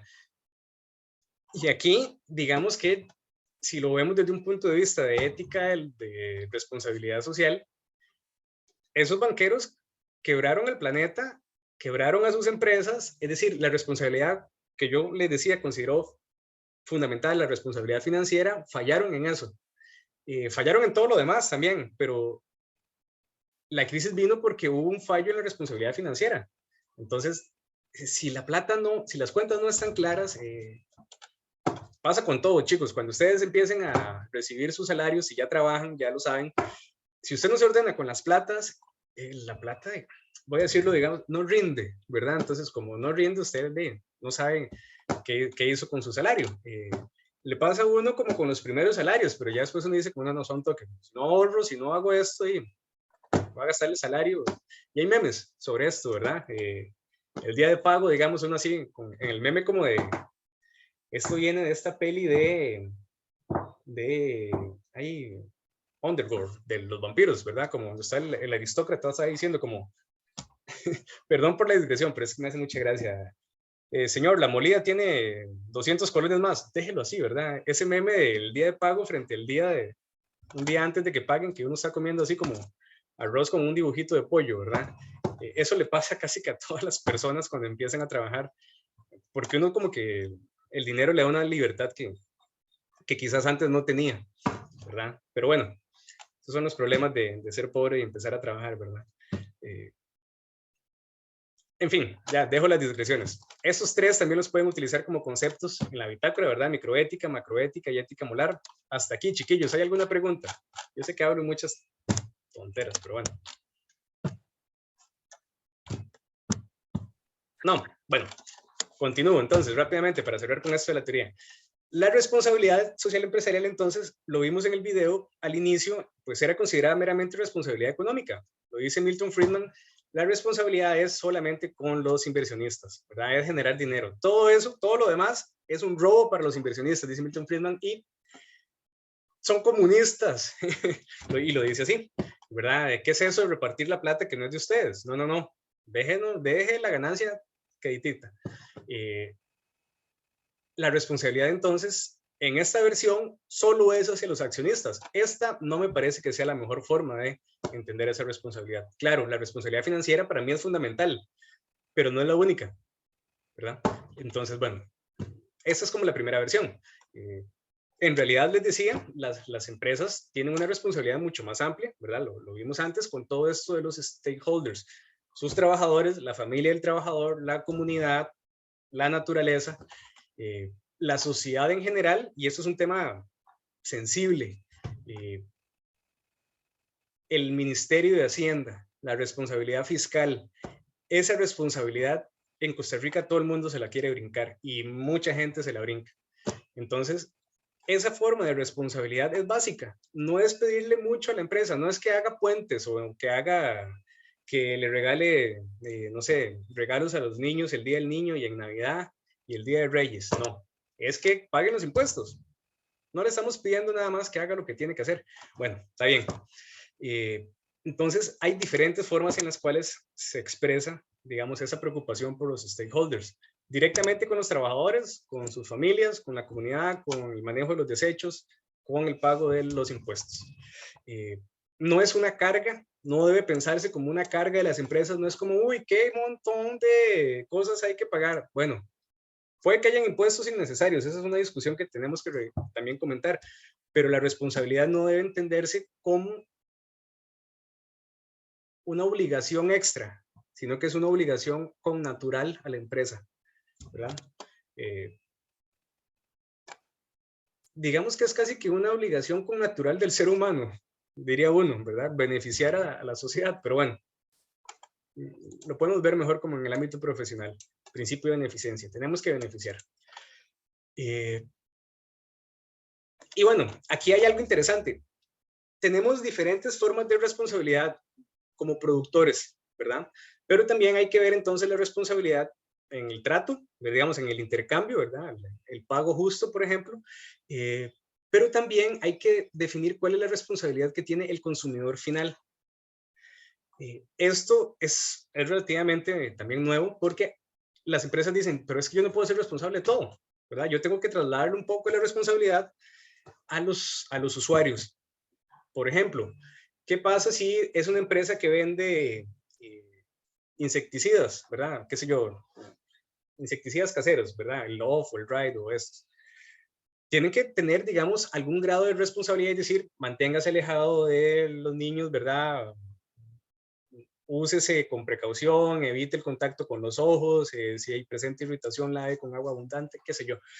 Indicaciones de cómo se puede usar responsablemente el producto, ¿verdad? Una vez, no sé si se los comenté en una clase, pero bueno, si no, me hizo mucha gracia. Yo creo que era un montaje, yo vuelvo sobre esto y pienso que es un montaje. Veo como una imagen, digamos, de estas de comentarios en Amazon, de un gas pimienta que sirve para defenderse, ¿verdad? Para enchilarle, digamos, la cara a alguien.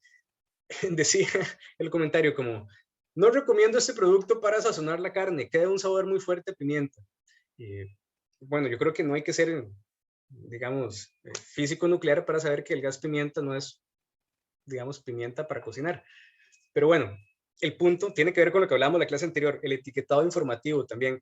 Tenemos que darle suficiente información al consumidor para que sepa cómo usar el producto, porque si no, entonces, eso es como una frase un poco despectiva, pero cuando alguien quiere molestar como alguien que es así como medio baboso, ¿verdad? Le dicen como, vea, por usted el champú tiene indicaciones, ¿verdad? Es como, ¿cómo se usa el champú? Y eso voy a quebrar una lanza porque hay champús que son difíciles de usar, ¿verdad? Y créanme que lo digo con toda la experiencia, porque quizás, y también es un tema de género, uno como hombre no se fija mucho, yo me echo cualquier champú, ¿verdad? Y todo bien. Mi esposa tiene varios champús, entonces yo me pongo a ver y yo no, este hay que dejarlo tanto, este aquí, este allá. Hay que leer las indicaciones del champú también, ¿verdad? Por eso les decía que me parecía despectiva el chiste, pero está por ahí dando vueltas. Hay que leer la información del producto para poder usarlo bien y para después, digamos, tener claro, por ejemplo, qué es parte de la garantía y qué no. Las empresas dicen, bueno, yo le doy garantía sobre tales y tales y tales partes, sobre tales y tales y tales defectos, pero no sobre esto y esto y esto otro. Entonces, no es mi responsabilidad que usted agarre, ¿verdad?, el Nintendo y lo mete en el agua y después diga que no funciona. No, obviamente eso es responsabilidad del usuario. Las empresas tienen entonces que, digámoslo así, curarse en salud, ¿verdad? Y decir entonces, todo eso es lo que usted tiene que saber para usar los productos, úselo bien, cualquier cosa yo le ayudo, si tiene preguntas aquí y allá, centro de atención al consumidor, bla, bla, bla, bla, bla, bla, pero tienen que dar esa responsabilidad y tienen que ser claros en esa responsabilidad del consumidor, porque si no, se presta entonces para las demandas y para que no decía y que no decía que esto podía producir alergias, entonces ya hay una demanda y las empresas muchas veces se meten en problemas por no informar bien. Esto de la publicidad engañosa, entonces, es el clásico también de lo que llegó de Wish, ¿verdad? Usted ve en Wish una alfombra lindísima y llega y es una cositica así, o la ropa se veía toda linda, ¿verdad? En la foto y usted llega y se ve que es como otro material y que nada que ver. Entonces, temas de publicidad engañosa, pues bueno, son comunes. Particularmente esto es preocupante cuando son aspectos como de salud. Hay casos como que uno dice, puchica, es que chapas, ¿verdad? ¿Cómo se fue a hacer ese procedimiento de salud ahí en un lugar tan sospechoso? Pero bueno, y la gente a veces quiere abaratar los costos y se meten en cualquier lugar. Pasa mucho con los procedimientos estéticos, ¿verdad? Qué sé yo, que la clínica estética, doctor Rodolfo, le ofrece un tratamiento de liposucción a 5,000 colones. Y ese filón de gente, y claro, después de esas, qué sé yo, 100 personas que recibieron el tratamiento, a 40 se les complicaron, ¿verdad? Y terminan en la caja, en cuidados intensivos y no hay camas porque está la pandemia en su pico más alto. Entonces, yo no soy médico, ¿verdad? Yo no sé hacer liposucciones. Y hay un montón de gente que no es profesional en cirugía estética, es decir, no es cirujano plástico y se pone a hacer cosas de cirujanos plásticos. Y ahí tristemente he visto casos de que mueren personas como porque una mala praxis de estos, ¿verdad? Qué feo. En fin, publicidad engañosa hay un montón. Entre ellas, que la liga iba a ser campeón. Ok. Además, también otro de los temas es que el empleado es responsable con la empresa, ¿verdad? Por ejemplo, trabajadores que tienen como acceso a información muy sensible, digamos, tienen que guardar como ese secreto empresarial. Si se van a trabajar a otra empresa, no pueden revelar esa información. Sobre esto hay casos también bastante famosos. Un caso entre, si me va el nombre de esto, era como una empresa de acero. Bueno, ahorita me acuerdo. Dejé de compartir sin querer, perdón. Creo que cerré el documento en Safis. Denme un segundito.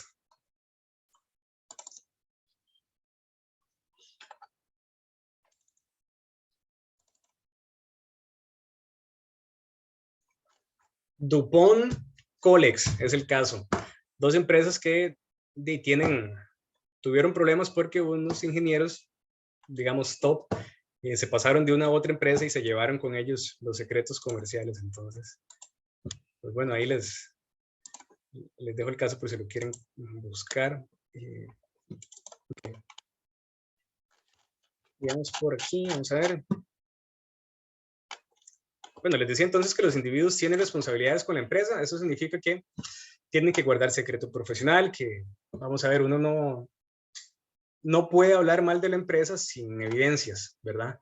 Esto es relativamente serio porque el trabajador es la imagen de la empresa. Entonces es como feo que yo diga, el TEG es una cochinada, el TEG aquí, el TEG allá, ¿verdad? El TEG es la empresa para la cual yo trabajo. Tiene errores, miles de errores, pero para señalar esos errores, lo que dice la teoría es que hay que hacerlo por los mecanismos oficiales, institucionales, y si eso ya no llega a buen puerto, entonces si yo sé, digamos, qué sé yo, que alguien se está robando un montón de plata en el TEC y ya lo denuncié a lo interno y nadie me hizo caso y voy en escalada, ¿verdad? Y ya le dije al rector y el rector no hace nada, debo tener todo bien documentado para poder sacarlo digamos, fuera de la institución. Es decir, el soplón, digamos, el que saca información sensible de la empresa, es un traidor. Pero puede ser un traidor a la empresa o puede ser, digamos, un traidor a la empresa que tiene, digámoslo así, la dimensión ética de su profesión bien clara. Entonces, claro, esa empresa me contrata, está haciendo esto mal, y yo ya lo denuncié a lo interno, nadie me hizo caso, entonces lo elevo ya, qué sé yo, ¿verdad? Llamo a Graven Moya para que vaya a hacer ahí un reportaje. Llamo a la fiscalía, llamo al IJ, etcétera. Eso hay que tenerlo bien documentado, porque si no, se puede meter incluso el trabajador, perdón, en un problema legal, como le pasa a Edward Snowden por incumplimiento de contratos y esto.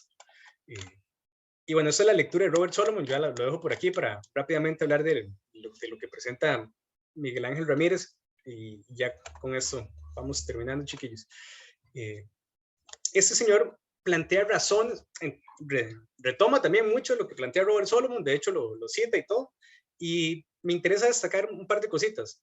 Él propone razones por las cuales se justifica la ética desde el punto de vista económico. Es decir, desde el punto de vista de la plata.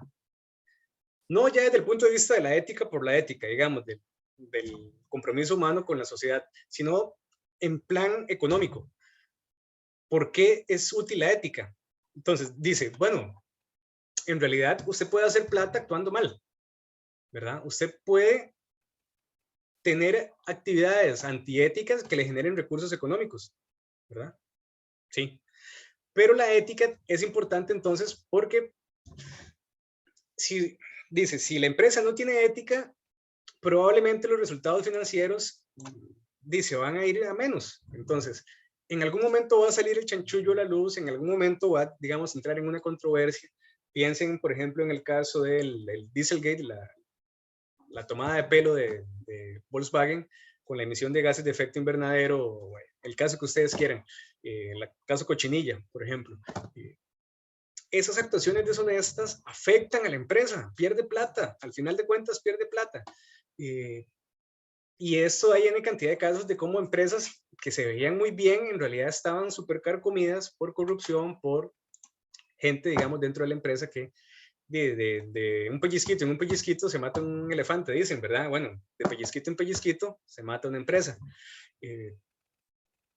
La corrupción, digamos, un país corrupto parece que desalienta la inversión transparente, pero puede que aliente el lavado de dinero y entonces se genera como una estructura económica, que es lo que denuncia, por ejemplo, Rolando Araya y otro montón de candidatos políticos ahora. Estamos hasta el cuello del narcotráfico, ¿verdad? Parece que Costa Rica es un paraíso de lavado de capitales provenientes del narco y de otro montón de cosas, pero bueno. Costa Rica es como un paraíso en todo sentido, ¿verdad? Paraíso tropical, paraíso de prostitución, paraíso de lavado de dinero. Puchica, somos potencia mundial, irónicamente hablando, ¿verdad? Y bueno, esta tesis, llevada a su extremo, dice, el negocio que no tiene ética fracasa, ¿verdad? Pero bueno, dice Robert Solomon, dice Miguel Ángel Ramírez, bueno, también podemos tener, digamos, beneficios sin ética. Esta tesis llevada al extremo quizás es como muy ingenua, ¿verdad? Pero bueno, está bien. Segundo punto, dice Ramírez, de por qué la ética entonces es importante en los negocios. Es una inversión, digamos, rentable, dice. ¿Por qué? Un poco ya lo señalaba antes. Mejora la imagen corporativa y ahora las empresas entonces quieren promoverse, digamos, como grandes beneficiarios de la sociedad. Fortalece la lealtad y el compromiso de los empleados. Los empleados cada vez se identifican más con su empresa, digamos, y se ponen la camiseta, por decirlo así. Impide que el mercado se sobreregule, digamos, que haya algún tipo de monopolio, digamos, que se quiera pasar de listo. Digamos que brinda seguridad, que lo señalaba también el documental, ¿verdad? Mantiene como estabilidad en los negocios, acceso a financiamiento. Entonces, es la idea de que una empresa que se ve bien, que todo le sale bien, va a pedir un préstamo y el banco le dice, sus estados financieros son excelentes, toma el préstamo, ¿verdad? Amplíe su actividad comercial. Tiene buena imagen, ¿verdad? Esto, por ejemplo, lo señala ya Adam Smith. en La riqueza de las naciones, y con un ejemplo muy sencillo, dice, si usted ve que su vecino se levanta todos los días a las 5 de la mañana y tiene una herrería, y usted lo ve a las 5 de la mañana trabajando en la herrería, y su vecino va y le pide plata, usted le presta porque sabe que su vecino trabaja y le va a pagar. Pero si usted ve que su vecino se levanta a mediodía y no abrió la herrería el lunes porque se tomó los tragos el domingo, probablemente usted no le quiera prestar porque sabe que el vecino es mala paga. Es decir, el comportamiento de una empresa, su imagen es parte de sus activos y hay que cuidarlo. Y bueno, invertir en ética entonces da buena imagen. Ojalá sea más que imagen, pero da buena imagen, ¿verdad? Por eso es que muchas empresas lo buscan, por la imagen, no porque tengan el compromiso, sino por la imagen. Tienen una imagen muy buena, pero no pagan impuestos, por ejemplo. Y bueno, dice ya finalmente Ramírez que la justificación de la ética en los negocios no es si yo gano o no gano dinero. Se puede ganar dinero con ética o se puede ganar dinero sin ética. O se puede perder dinero con ética o se puede perder dinero con ética. Ya me enredé, pero en todos los escenarios son posibles. Dice Ramírez, lo importante acá es que la ética de la empresa tiene que beneficiar a la sociedad. El beneficio tiene que ser a la sociedad. Debe contribuir a que la sociedad mejore. Si la empresa perjudica a la sociedad no debe tolerarlo, porque es como el cáncer que entonces está afectando a la sociedad. Bueno, ya para cerrar con esto, chiquillos, la responsabilidad social, ese concepto importante que yo les decía es central, puede tener un montón de subramas, digamos, pero debe tener al menos 3 fundamentales, ya las comentábamos. La responsabilidad financiera, ¿verdad? La rentabilidad, esa es fundamental. Si esto se cae todo lo demás, ¿verdad? Esta es como la raíz, digamos, que presentaba Milton Friedman, que después se amplió. Tiene que ser responsable entonces con sus números, con su rentabilidad, con las personas, con los stakeholders, ¿verdad?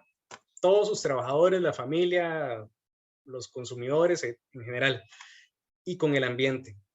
Esas son como las 3 principales patas, digamos, del banco de la responsabilidad social.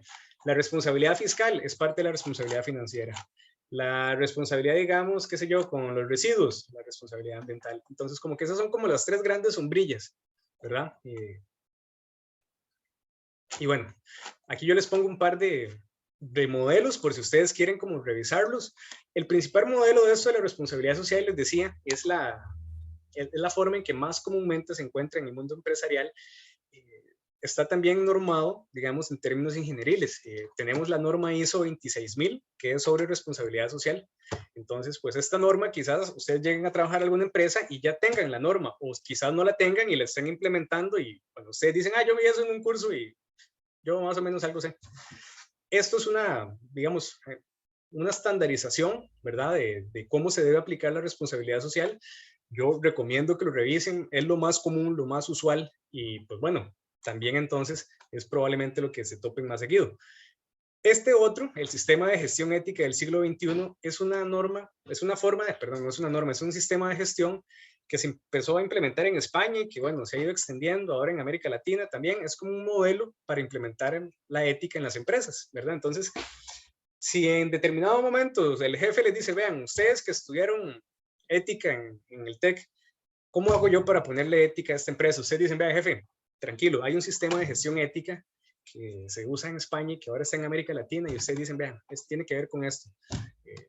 Y está también entonces el ISO 26000, tiene que ver con esto. Entonces ustedes, digamos, ya tienen un as bajo la manga y dicen, sí, la ética la podemos aplicar con estos 2 modelos, ¿verdad? Hay un software también que les permite gestionar esta norma. Si lo quieren revisar, por aquí está también el enlace. Entonces dicen, y tengo el software, ¿verdad, jefe? Tengo la norma y tengo el software por aquello. Entonces ya le caen bien al jefe. O al jefe, en realidad. Ok, hasta aquí, chiquillos. ¿Alguna pregunta? ¿Algún comentario? Ya se aburrieron, ya se durmieron.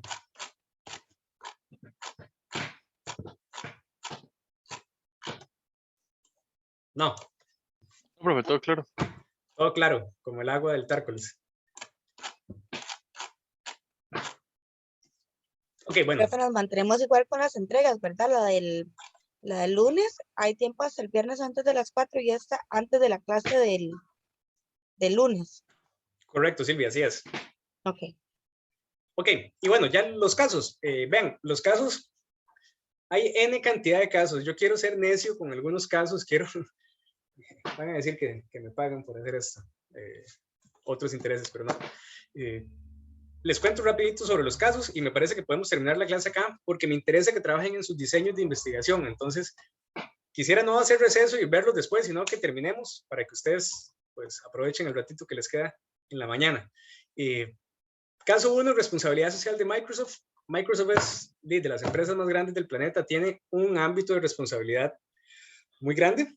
Y pues bueno, como tiene tanta responsabilidad, parece que se queda corta, ¿verdad?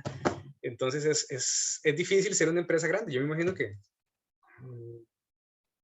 es muy difícil, digamos, como dar el ejemplo cuando usted es el más grande, ¿verdad?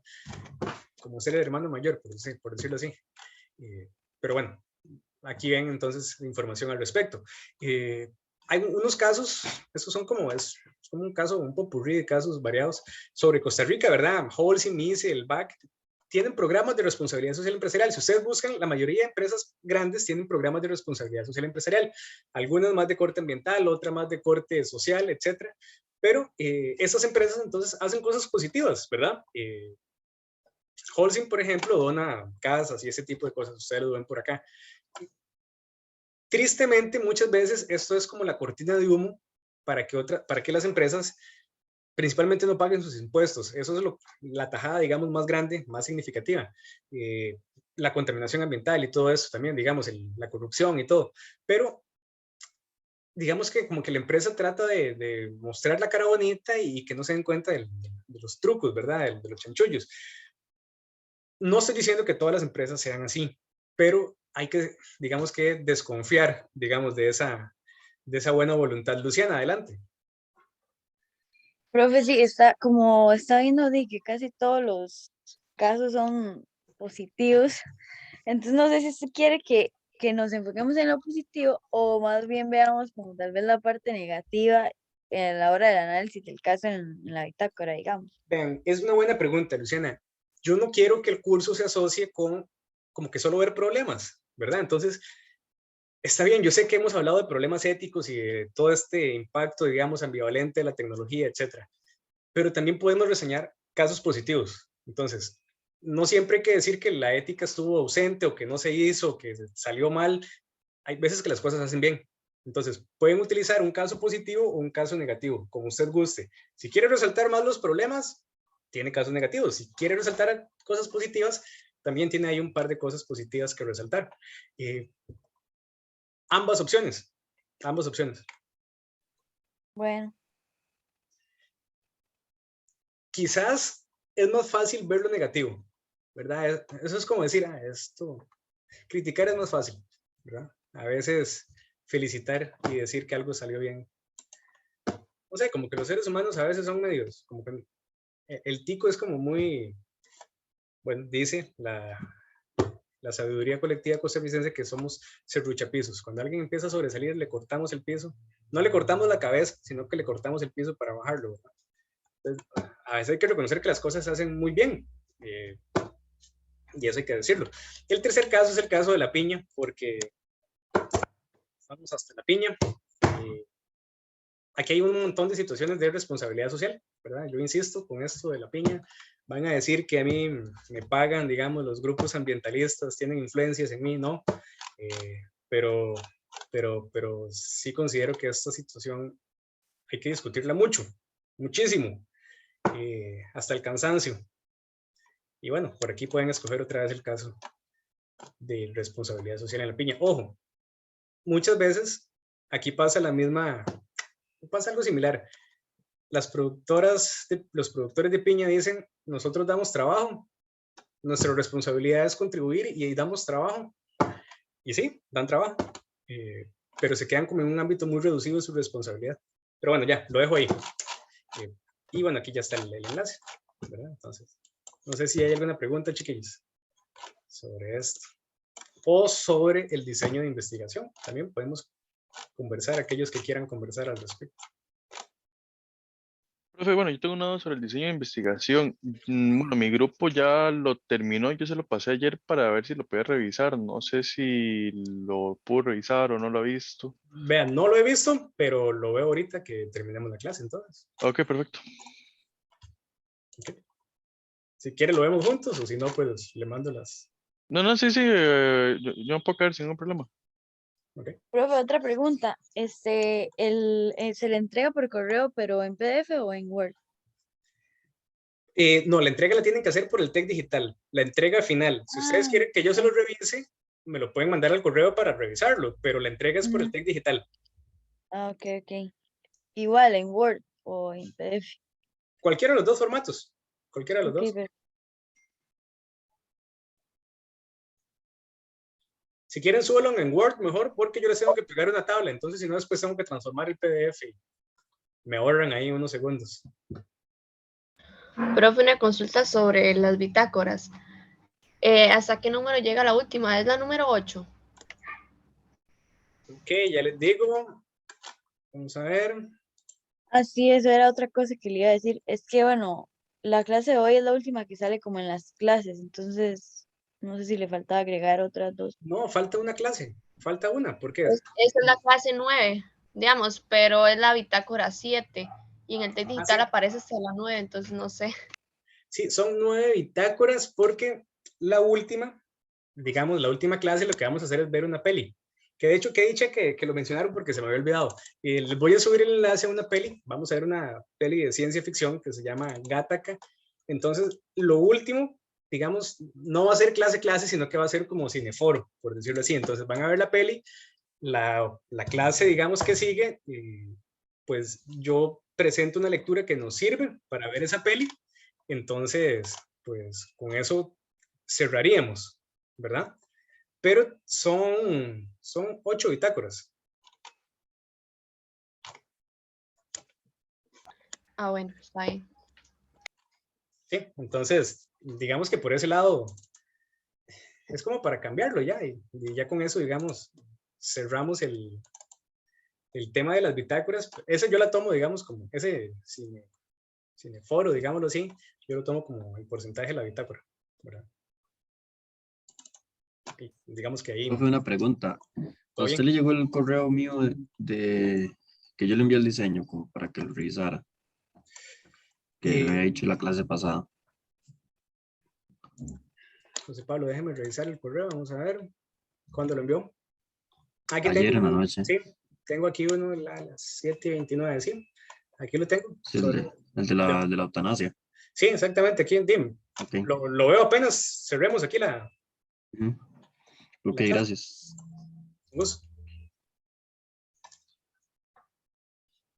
Bueno, chiquillos, no sé si hay algo más.